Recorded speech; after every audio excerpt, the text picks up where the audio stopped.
أعوذ بالله من الشيطان الرجيم. بسم الله الرحمن الرحيم. ألم يروا أنا جعلنا الليل ليسكنوا فيه والنهار مبصرا إن في ذلك لآيات لقوم يؤمنون. صدق اللہ العظیم. اللہ تعالیٰ اپنے وحدانیت کے دلائل بیان فرما رہا ہے. اللہ تعالیٰ کہ کیا یہ نہیں دیکھتے کہ ہم نے ان کے لیے رات بنائی ہے لیسکنوا فیہ تاکہ یہ اس میں سکون حاصل کرے.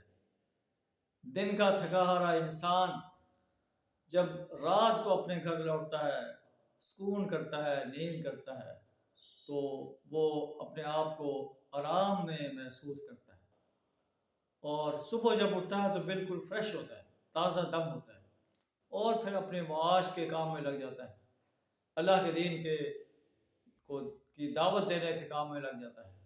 وَالنَّهَارَ مُبْصِرًا، اور دن کو ہم نے روشن بنا دیا تاکہ دن میں انسان اپنی روزی حاصل کر سکے، اللہ کے دین کو کام کر سکے، اللہ کے دین کا کام کر سکے.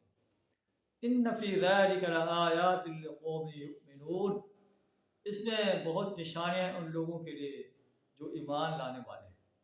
اللہ سے دعا ہمیں اپنے ان مناظر قدرت سے، اپنے ان نشانیوں سے سبق حاصل کرنے کی توفیق عطا فرمائے، اپنی وحدانیت کا صحیح شعور عطا فرمائے، اپنے ہی بندگی، اپنی ہی پرستش، اپنی ہی غلامی، اپنی ہی اطاعت کرنے کی توفیق عطا فرمائے.